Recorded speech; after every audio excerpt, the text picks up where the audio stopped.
नमस्कार। Sai college of teachers training Onama द्वारा संचालित ऑनलाइन क्लास में आपका हार्दिक अभिनंदन। लास्ट क्लास में हम लोग योगा पर चर्चा किए थे।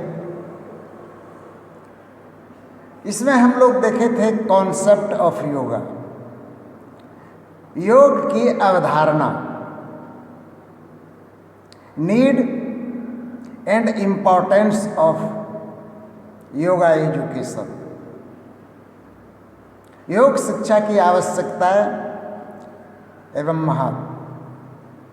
तीसरी बात तो डिटेल्स में देखे थे कि meaning of yoga, what is yoga. तो इस दरमियान हम लोग योगा के डिफिनेशन में दो महर्षि को उद्धृत किए हुए थे। एक थे महर्षि वेदव्यास और दूसरा महर्षि पतंजलि। इनके द्वारा योग को किस तरह से परिभाषित किया गया है, इस पर भी चर्चा की। तो आज उसी कड़ी को आगे बढ़ाते हुए हम उसमें पतंजलि के अष्टांग योग की भी चर्चा किए थे। तो आज का मेरा मुख्य टॉपिक होगा अष्टांग योग। और ये अष्टांग योग जो है ये किनके द्वारा दिया गया है, तो ये दिया गया है पतंजलि, महर्षि पतंजलि के द्वारा दिया गया है। थोड़ा सा हम लास्ट क्लासेस की पुनरावृत्ति हल्का में कर लेते हैं। महर्षि वेदव्यास योग के बारे में क्या कहे थे कि युज समाधौ, समाधि की अवस्था योग है। और महर्षि पतंजलि के द्वारा क्या कहा गया था कि योग चित्त वृत्ति निरोध है, चित्त की वृत्तियों का निरोध।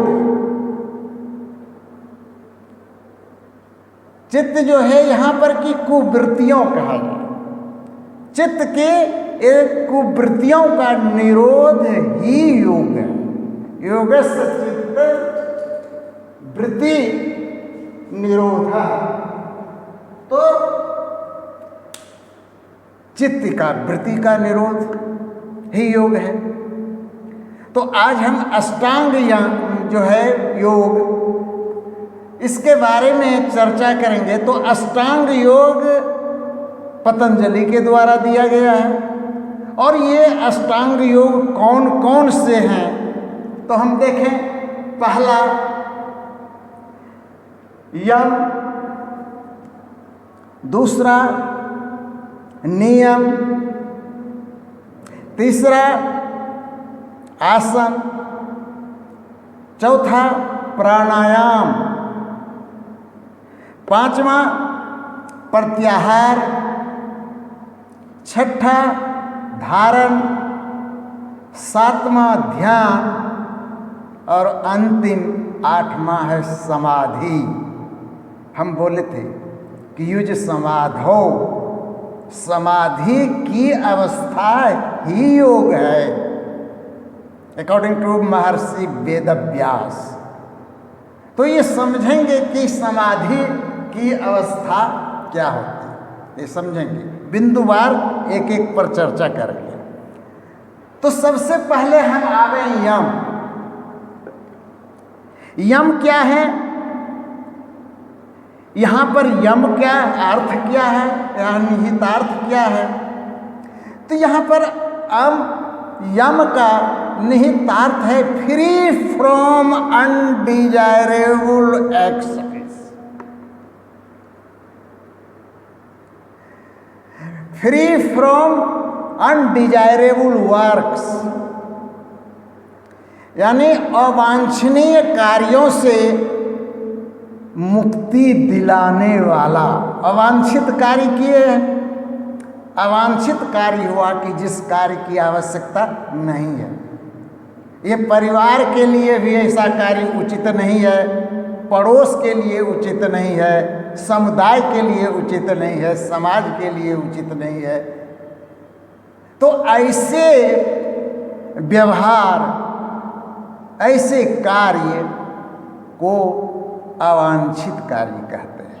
तो अवांछित कार्यों से जो मुक्ति दिलावे उसे ही यम कहते हैं।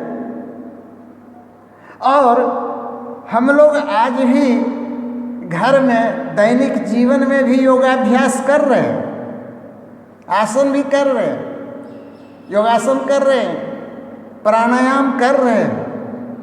लेकिन यदि उसमें योग सही हो, यानी सम्यक योग होना चाहिए, तो ये आठों एक योग का आवश्यक अंग है। और हम इस आठों बिंदुओं का यदि पालन नहीं कर रहे हैं तो हमें योगाभ्यास का अपेक्षित परिणाम नहीं मिल सकेगा। कर तो लेते हैं सभी, लेकिन नियम से हमको जोड़ना है, सही प्रक्रिया से। और सही प्रक्रिया से योग होगा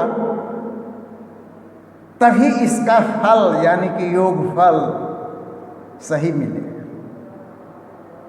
तो ये आठों प्रक्रिया एक सम्यक योग में शामिल है। यानी एक सम्यक योग में ये 8 एडेंट्स हैं, ये आठों को ध्यान में रखना होगा, तभी मेरा योगाभ्यास सार्थक होगा। तो पहला है यम। यम की चर्चा कर दी कि ये क्या है कि अवांछित, अनडिजायरेबल एक्शंस, वर्क्स, अवांछित कार्यों से, अवांछित कर्मों से मुक्ति दिलाना, जो मुक्ति दिलाती। तो इसमें जो है 5 तत्व आते हैं। 5 तत्व कौन कौन है? ये अहिंसा, सत्य, अस्तेय, ब्रह्मचर्य और 5वां अपरिग्रह। तो हम पहले यम में जो ये 5 तत्व हैं, और ये 5 तत्व मिलके हमारे अवांछित कार्यों से ये मुक्ति दिलाते हैं। 5 का सहयोग होता है। तो ये फिर 5 क्या है, इस पर थोड़ा सा हम चर्चा करें। पहला क्या है? अहिंसा। अहिंसा माने क्या होता है? हत्या करना, जान से मार देना, यह तो हिंसा है। लेकिन सिर्फ यही हिंसा नहीं है और अहिंसा नहीं। तो जान से जब हम नहीं मारते, सिर्फ यही अहिंसा नहीं है, और जान से मारते हैं तो सिर्फ यही हिंसा नहीं है। तब क्या है कि हम हिंसा में क्या क्या आता है श्रेणी।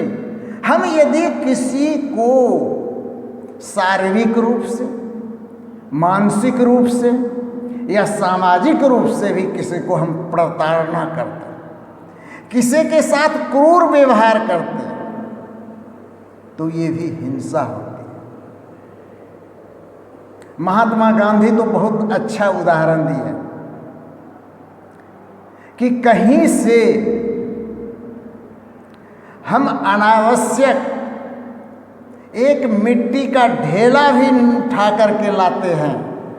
क्या बोले? अनावश्यक, इसकी मुझे आवश्यकता है नहीं। लेकिन कहीं से अनावश्यक रूप से भी हम ऐसा कर लेते हैं, तो ये भी हिंसा की श्रेणी में आएगा। यानी उसकी भावना आप समझ रहे हैं कि गांधी जी की भावना थी वसुधैव कुटुंबकम। इसका मतलब है कि इस पर्यावरण का नॉट ओनली बायोटिक एलिमेंट्स, जैविक घटक ही नहीं बल्कि अजैविक घटक का भी संरक्षण करना है। मिट्टी अजैविक है, पानी अजैविक है, लेकिन इसको हम किसी भी प्रकार से प्रदूषित करते हैं, इस संसाधन का दुरुपयोग करते हैं, तो यह भी हिंसा की श्रेणी में आएगा। किसी को वाणी से हम क्रूर व्यवहार कर रहे हैं, यह भी हिंसा की श्रेणी में आएगा। तो अब इसके जस्ट अपोजिट क्या है कि दया, करुणा, सद्भावना, सरल व्यवहार, ये सब करना चाहिए, ये सब अहिंसा है। तो हम किसी को, शास्त्र में भी लिखा है पाप कर और पुण्य कर, पाप क्या है और पुण्य क्या है, तो वहां भी कहा गया है अष्टादश पुराणेषु व्यासस्य वचनम द्वयम। क्या वचन है? दो। क्या दो वचन है? तो परोपकारः पुण्याय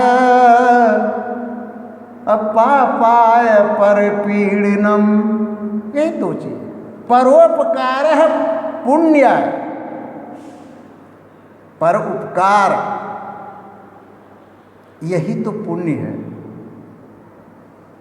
अब पापाय पर पीड़नम, दूसरे को कष्ट देना, पीड़ा देना, यही सबसे बड़ा पाप, यही सबसे बड़ी हिंसा। तो हिंसा का निहितार्थ यहाँ क्या है, ये हम लोग समझ गए। तो यहाँ तक कि हमें न केवल पर्यावरण के जैविक तत्वों पर, जैविक घटकों पर ध्यान देना है, जैविक घटकों का ही संरक्षण करना है, संवर्धन करना है, बल्कि अजैविक घटकों का भी संरक्षण और संवर्धन करना है। अजैविक तत्व जिसमें लिविंग नहीं है, जैसे पानी, मिट्टी, हवा, प्रकाश, these are the abiotic components of environment। ये पर्यावरण के अजैविक घटक हैं।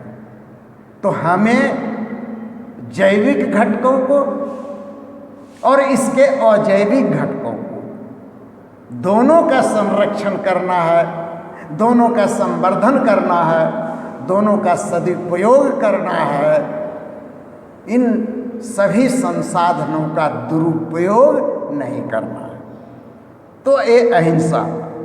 अब दूसरा बिंदु आते हैं सत्य। सत्य क्या चीज है? देखिए, ये योग का पाठ है, सत्य योग, अष्टांग योग का भाग, उसी में है सत्य। सत्य का यहाँ अर्थ क्या हो सकता है? तो सत्य का यहाँ निहितार्थ है कि मन और वचन दोनों में एक रूपता हो। There must be harmony between words and actions. हम बोल तो कुछ रहे हैं और कर रहे हैं कुछ। मन में राम, बगल में छुरी। तो ये harmony between words and action, this is must, this is truth. और जब इस दोनों में सामंजस्य होगा, इस दोनों में सही योग होगा, मन वचन, तभी हम इसको सम्यक योग कहेंगे। और ये योग के लिए बहुत आवश्यक है। देखिए, यदि हम योगाभ्यास का सही फल प्राप्त करना चाहते हैं तो हमारे मन वचन में एक रूपता होनी चाहिए, सामंजस्य होना चाहिए, तभी सकारात्मकता का वास होगा। हमें जो भी कर्म, शुभ कर्म करना चाहिए और ये ध्यान रखना चाहिए कि ये लोक कल्याणार्थ हो। तो सत्य यहाँ किस तरह से डिफाइन है समझ गए। हमें चापलूसी, पाखंडपना, समाजघाती कर्म, माया, मोह, इस सबसे बचना चाहिए। ये भी इंक्लूडिंग है सत्य। तो ये हुआ सत्य। अब तीसरा बिंदु आते हैं अस्तेय। ये अस्तेय क्या चीज है? अस्तेय का शब्द होता है, मीनिंग है चोरी न कर, किसी दूसरे की संपत्ति पर अनाधिकृत रूप से अधिकार हम नहीं कर। यहां तक कि मन में भी चोरी का विचार नहीं आवे। ये है अस्तेय। जरूर है, क्यों कि हम जान रहे हैं कि इंद्रियां वही कार्य करेगी जो कि मन के द्वारा उसको सिग्नल प्राप्त होगा। इसलिए मन पहले, हमारे मन में ये विचार आता है, सोच आता है, और तब हम ट्रिगर करते हैं, आदेश देते हैं, और उसके अनुसार इंद्रियां काम करती। तो ये मेंटल थॉट समूचे जड़ है दुनिया के। ये मेंटल ईटिंग से डिजीज होता है। आज सारा दुनिया में जो भी डिजीज फैल रहा है, that is the result of mental eating. ये मानसिक है। हम पहले, हमारी सोच में विकृति आती है, डिस्टोर्शन आता है,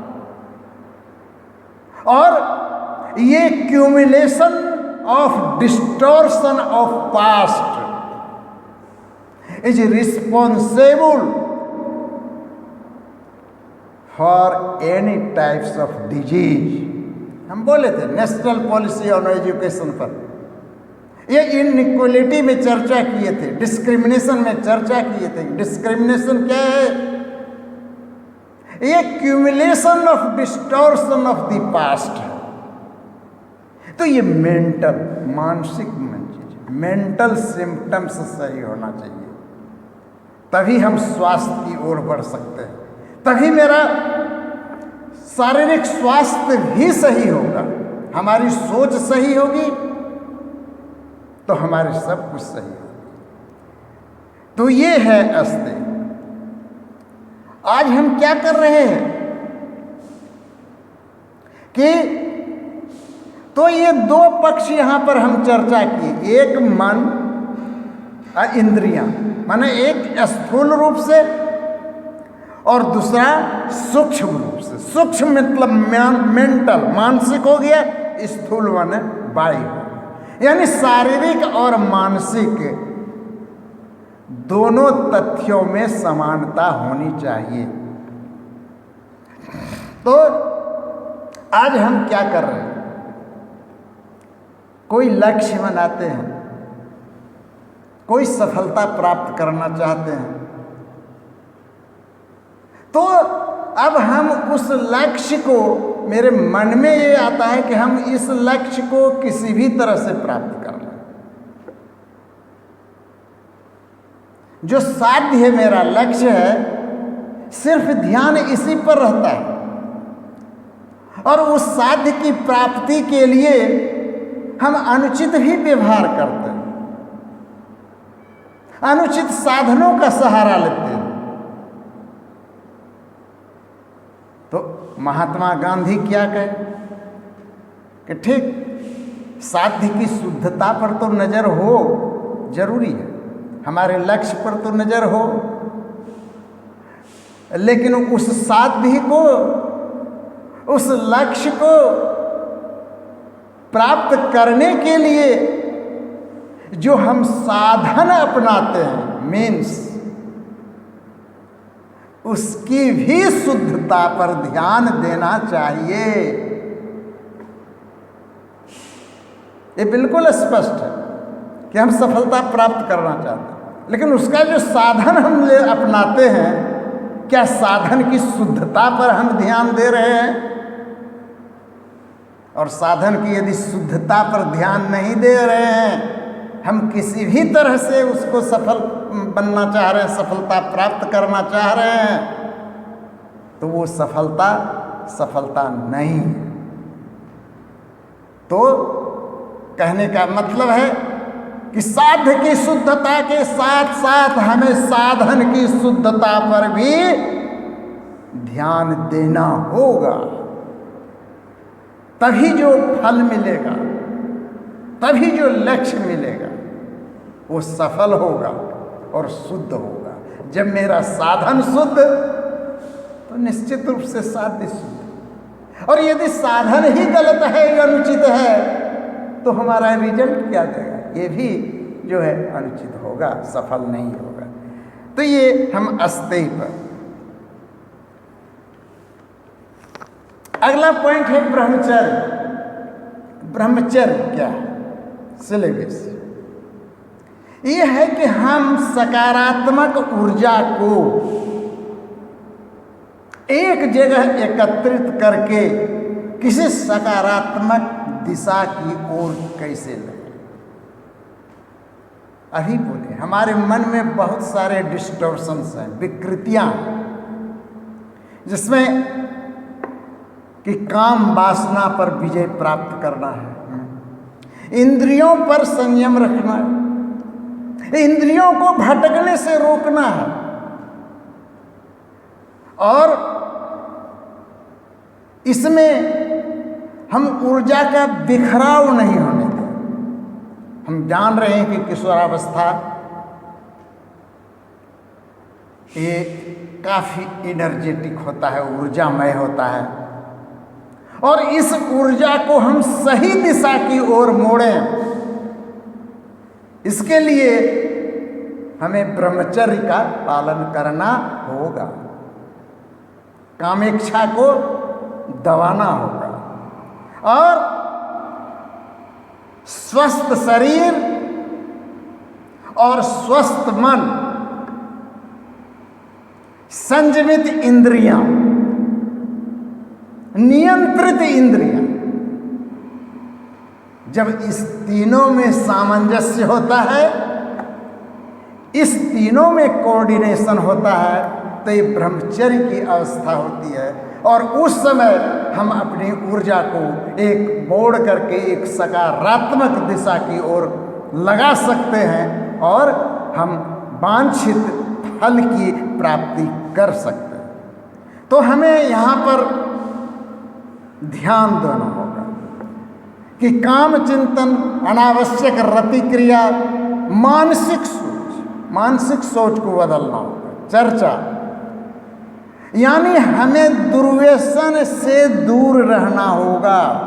दुर्व्यसन बहुत तरह का, अल्कोहलिज्म भी दुर्व्यसन के अंतर आएगा, लग्जरियस लाइफ ये भी दुर्व्यसन के अंतर्गत आएगा। तो हमें दुर्व्यसन से दूर रहना होगा। नेक्स्ट है अपरिग्रह। और परिग्रह कहता है ये आवश्यकता की ओर इंगित करता है कि हम आवश्यकता अनुसार ही धन एकत्रित करें, और इससे ज़्यादा यदि होगा तो विकार उत्पन्न होता है। सजीव एवं निर्जीव संसाधनों का हम आवश्यकता अनुसार उपयोग करें। आप समझ रहे हैं, सजीव निर्जीव। निर्जीव में क्या हो गया? पानी, जल, प्रकाश, हवा और अन्य सब। और सजीव तो जान ही रहे, सजीव तो इनका भी उपयोग करने में हम सावधानी बरतें। हम अनावश्यक इसका दुरुपयोग नहीं करें। कहने का ये है अपरिग्रह।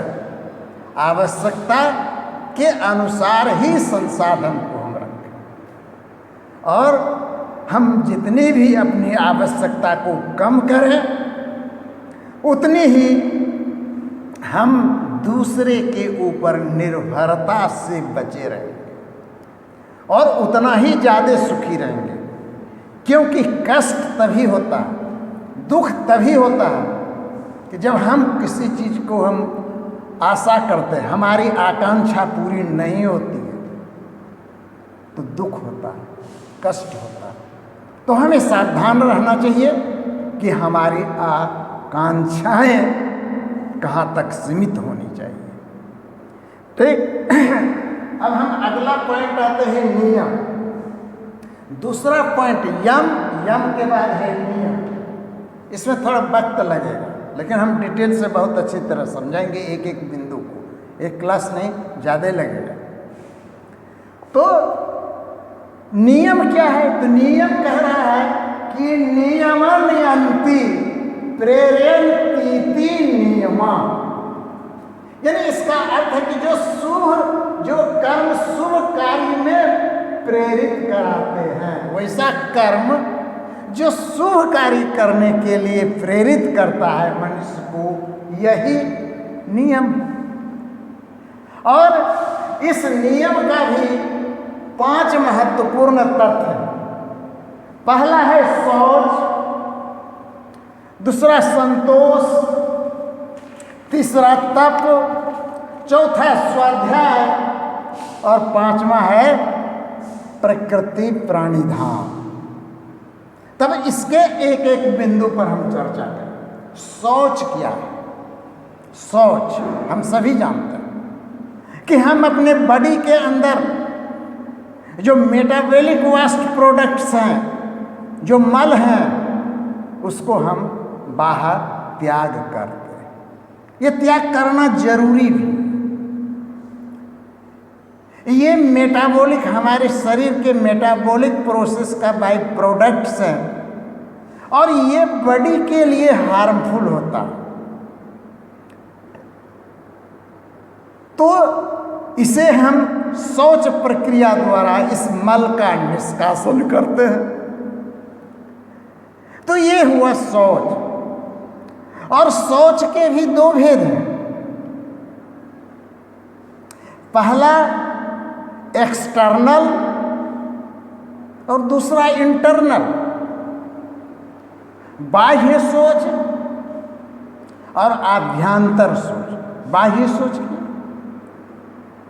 बाह्य सोच जैसे हम लोग जल प्रक्षालन करते हैं, जल के द्वारा शरीर की सफाई करते हैं, फिर मल निष्कासन करते हैं, जितना भी मेटाबॉलिक जो है हार्मफुल बाय प्रोडक्ट्स हैं उसको हम बाहर निकालते हैं। तो ये हो गया बाह्य। और आभ्यंतर, अंदर क्या है कि राग, द्वेष, पाखंड, झूठ, ये सब अंतःकरण के मल हैं, ये आभ्यंतर मल हैं। इसको भी निकालना जरूरी है। बाह्य मल का तो निष्कासन करते हैं बड़े अच्छे से, लेकिन क्या हमारे आभ्यंतर मल जो है गिनाए, झूठ, द्वेष, पाखंड, झूठ, माया, मोह, काम, क्रोध, क्या हम इस आभ्यंतर का शुद्धिकरण करते हैं? ये आभ्यंतर जो मल हैं, ये इंटरनल बाई प्रोडक्ट्स है, that is harmful for the body. ये शरीर के लिए हानिकारक है, मन के लिए हानिकारक है। क्या इस आभ्यंतर मल का निष्कासन करते हैं? तो इस मल का भी निष्कासन करना शौच के अंतर्गत आता है। इसीलिए शौच 2 तरह का, एक एक्सटर्नल, दूसरा इंटरनल। तो हमें मैत्री, सद्भावना, इसके द्वारा इन सारे आंतरिक मलों को बाहर करना होगा। क्यों? कि यदि ये मल बाहर नहीं होगा तो ये भी तो हार्मफुल होंगे बॉडी के लिए। तो ये शौच प्रक्रिया है कि इस प्रक्रिया के द्वारा हम अपने बाह्य और आभ्यंतरण मलों का निष्कासन करते हैं, ये जरूरी है। दूसरा है नेक्स्ट संतोष। संतोष जान रहे हैं, कंटेंटमेंट इज हैप्पीनेस। क्या कहेगी कि हमें आवश्यकताओं को कम करना चाहिए। हमें जितना अत्यावश्यक चीज है उतना मिल जाने के बाद हमें संतोष होना चाहिए। और ये जान लीजिए, एक कहावत है कि धनी नहीं धनवान है, संतोषी धनवान। ये संतोषी जो है वो धनवान है। तो ये संतोष जो है, हम आवश्यक चीजों के अतिरिक्त किसी चीज की कामना न करना, नहीं, ये संतोष ये भी जरूरी है। तब क्या है? तब है कि B resistant, make your body resistant, make your body immune, that is immunity power. आज हम इतने आलसी और इतने ससेप्टेबल हो चुके हैं कि थोड़ा सा गर्मी भी बर्दाश्त नहीं कर सकते हैं, थोड़ा सर्दी भी बर्दाश्त नहीं कर सकते। आज गर्मी हुई तो तुरंत एसी, फैन, कूलर। अरे ये सनलाइट जो है, ये प्रकृति का सबसे हाईली एंटीबायोटिक है। इसका प्रयोग हम लोग नहीं करते, इसका उपयोग नहीं करते। थोड़ी सी गर्मी बर्दाश्त से बाहर, थोड़ी सी सर्दी बर्दाश्त से बाहर, तुरंत रूम हीटर और ये चीज लगाना शुरू कर देते हैं और हम प्रकृति से दूर भाग जाते हैं। नतीजा होता है कि ये डिजीज काउज करता है।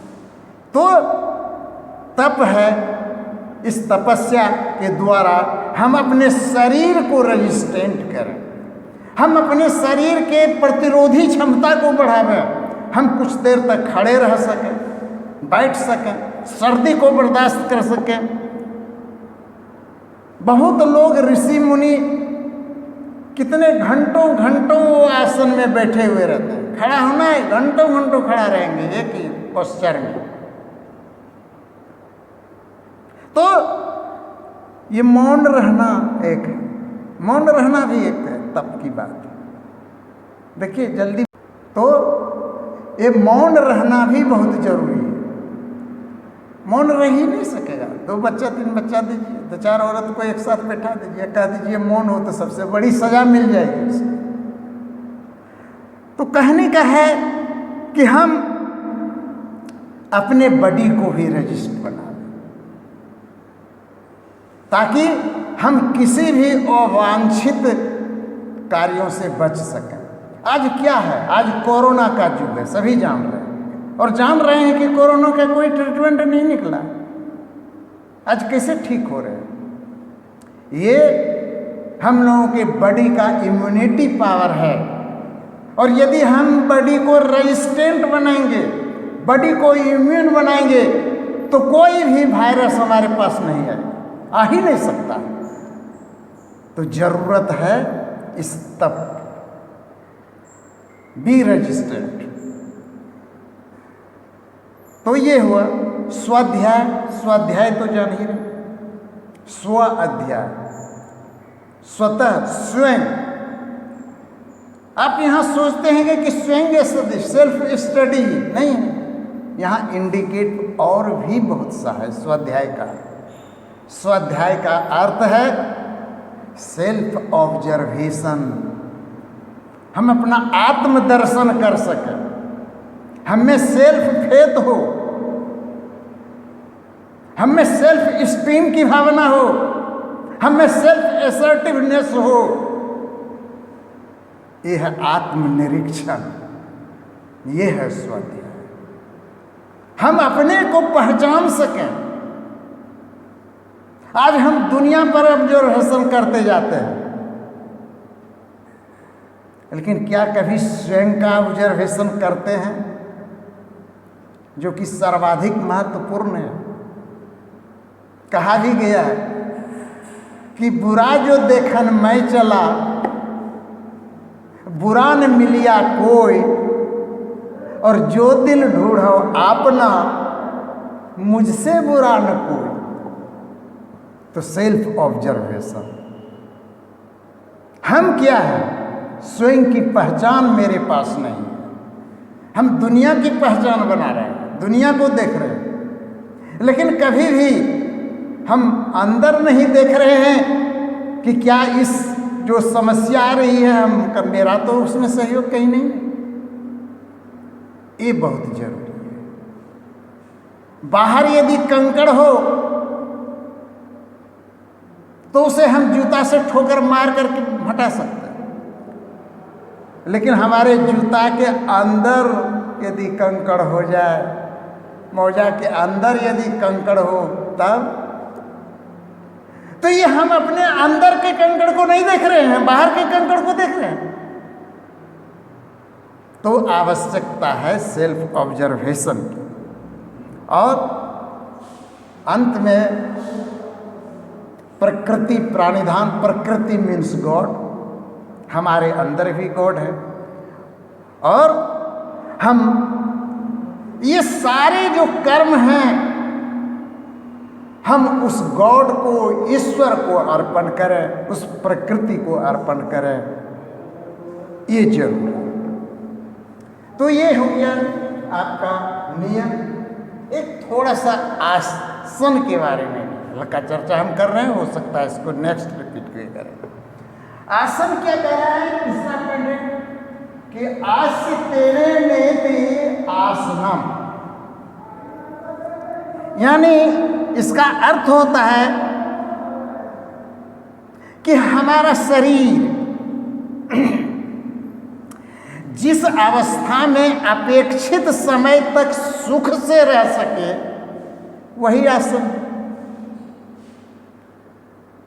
एक दूसरी कहावत भी है कि स्थिर सुखवासनम। तो अपेक्षित समय, जो हम अपेक्षा रखते हैं कि इतना समय तक करो, उतना समय तक हम सुख से यदि उस आकृति में रहते हैं, तो यही आसन है।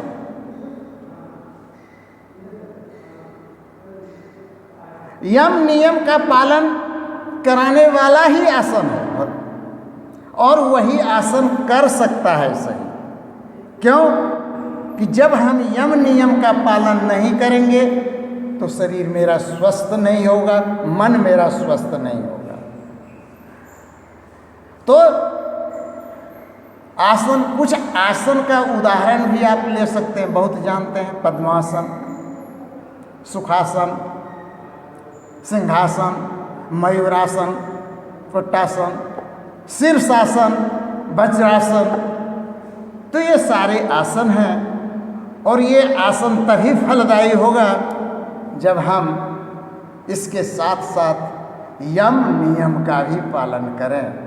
तो यम, नियम और आसन, आज हम इस 3 बिंदुओं पर अधिक चर्चा किए, और यही कह रहे हैं कि जब तक मेरा मन स्वस्थ रहेगा तो शरीर स्वस्थ हो। ये दोनों वाइस वर्सा, और शरीर स्वस्थ है तो मन स्वस्थ है, दोनों vice versa. Sound mind in A sound body, sound body की आवश्यकता है, और साउंड माइंड की भी आवश्यकता है। तो आज हम चर्चा कर चुके पतंजलि के अष्टांग योग पर, कौन कौन 8 योग हैं, जिस पर कि हम 3 बिंदुओं पर चर्चा किए, यम, नियम और आसन। नेक्स्ट जो हमारे बिंदु हैं, हम उन पर चर्चा करेंगे। धन्यवाद।